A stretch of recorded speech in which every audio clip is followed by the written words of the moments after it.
everyone and welcome again to my channel. Today I'm going to show you how to bake Taisan cake or chiffon cake. So let's get started.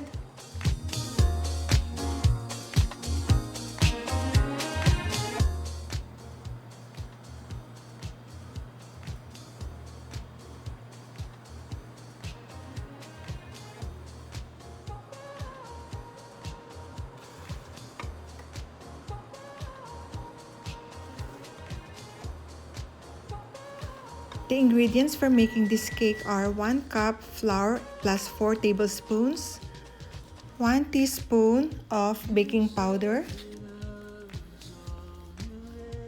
1 teaspoon salt, egg yolks of 4 large eggs, 1 teaspoon vanilla extract, 1/4 cup of sugar, 1/4 cup of milk, 1/4 cup of vegetable oil, 1½ tablespoon of water, and 1/2 tablespoon melted butter. You would also need egg whites of 6 large eggs, 1/4 teaspoon of cream of tartar, and 1/2 cup of sugar. And for the toppings, you would need melted butter, sugar, grated cheese, and walnuts. And then we're gonna set the temperature of the oven to 325.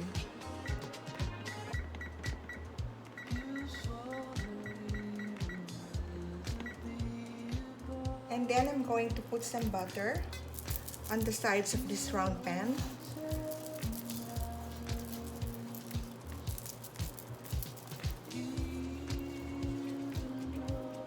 And then put some wax paper at the bottom of the pan so your cake will be easier to take out. The first step is to mix the salt, the flour, and the baking powder together and then sift it.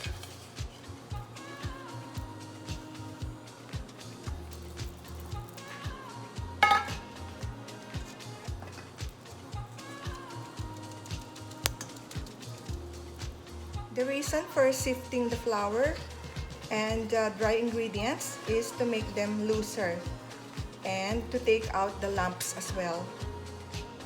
There are 2 parts to making this cake. The first one is the egg yolk mixture and the second one is the egg white mixture. So let's do the egg yolk mixture first. Add in the vanilla, water, milk,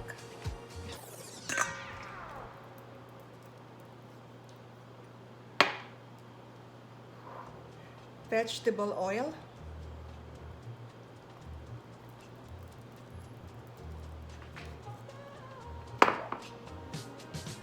melted butter,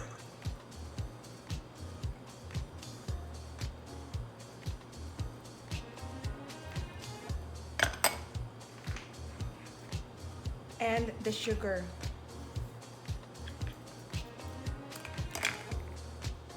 Mix it a bit and then we're going to mix them in an electric beater. Using an electric beater or mixer, we can now start mixing our egg yolk mixture.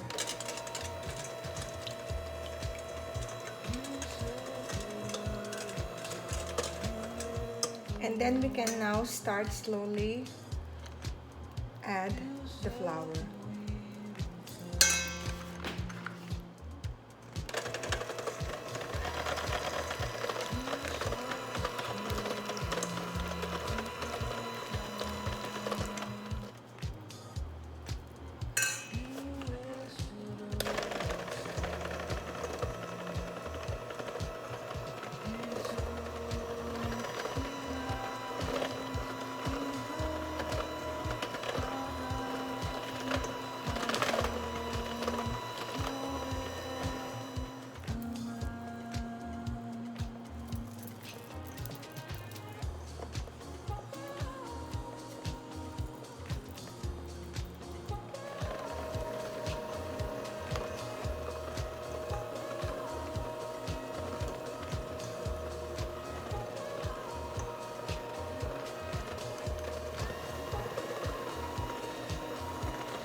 put in the rest of the flour.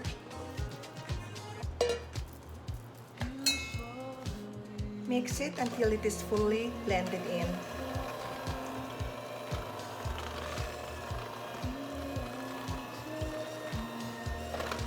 So this mixture, the egg yolk mixture, has been fully blended in, and then we're going to put this aside. The second part is the egg white mixture. I'm gonna put this tartar powder and slowly add in the sugar. Beat the egg whites in medium speed.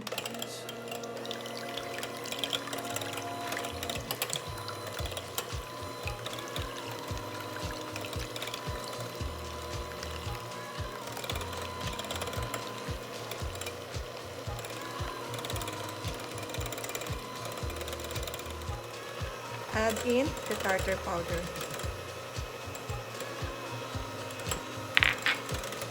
And then slowly add in the sugar.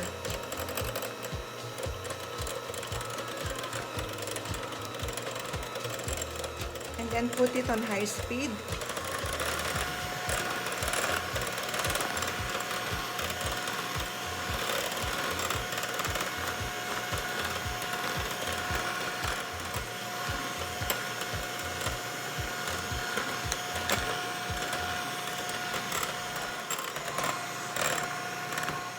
It should have soft peaks like this. That means the egg whites are ready.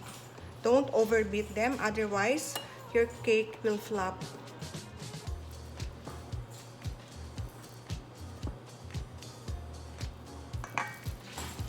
And then gently fold it in.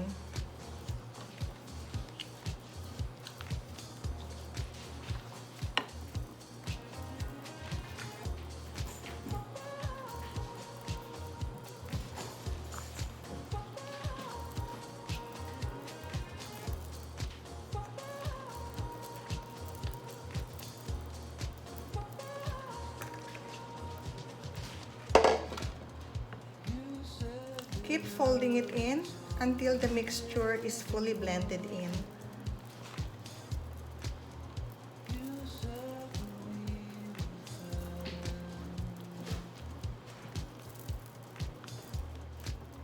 This looks like it's fully blended in, so we're going now to put it in a pan.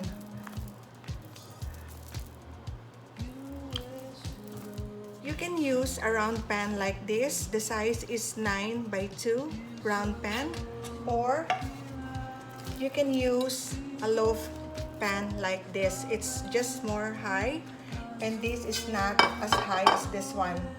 Not as high as this one. So this requires less cooking time, and this requires about 35 to 50 minutes of cooking time. This one is about 30 minutes.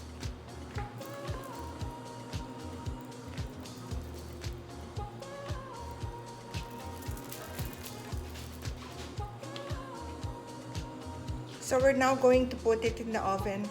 Put the pan in the center of the oven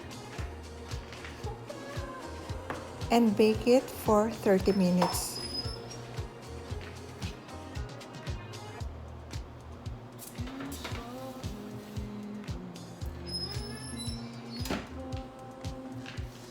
Don't try to open the oven in the middle of baking, otherwise your cake will flop or will drop. You can check it maybe 2 minutes before it's done, but not during the middle of the baking. Let's check our cake if it's ready.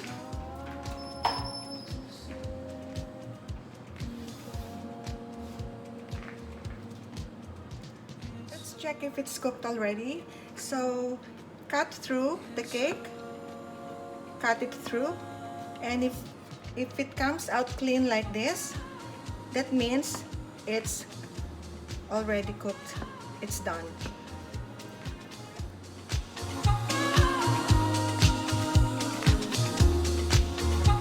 Let's loosen up the sides.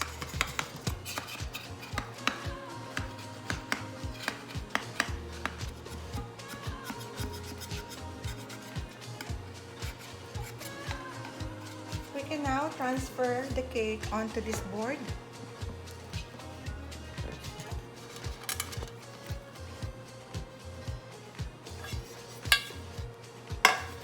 And take out the wax paper slowly.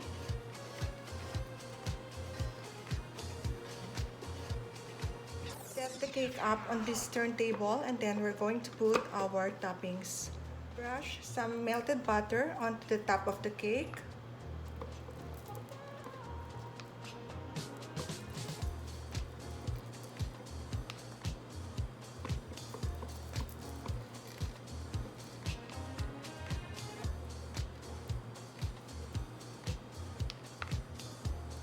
And sprinkle some granulated sugar.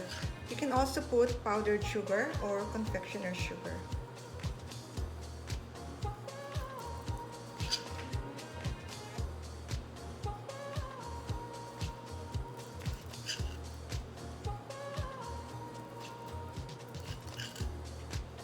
Put some grated cheese on top.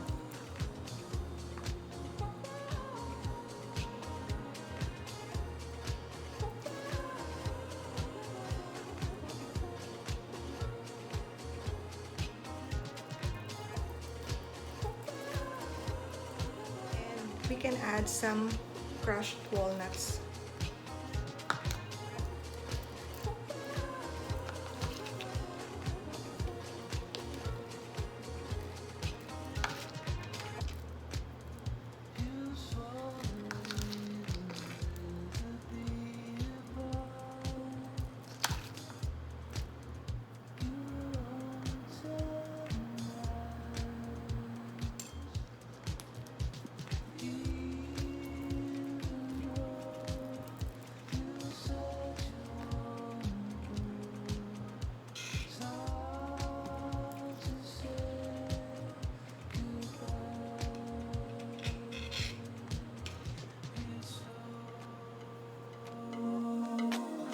It's over now.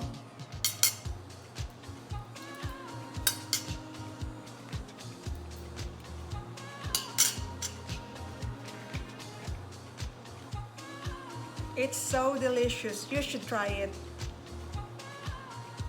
Thank you once again for watching, and I hope you like my video. Please don't forget to like, share, and subscribe to my channel as well. If you have any questions or comments, please feel free to write on my comments box, and I'll be more than happy to answer them for you. Have a great day, everyone.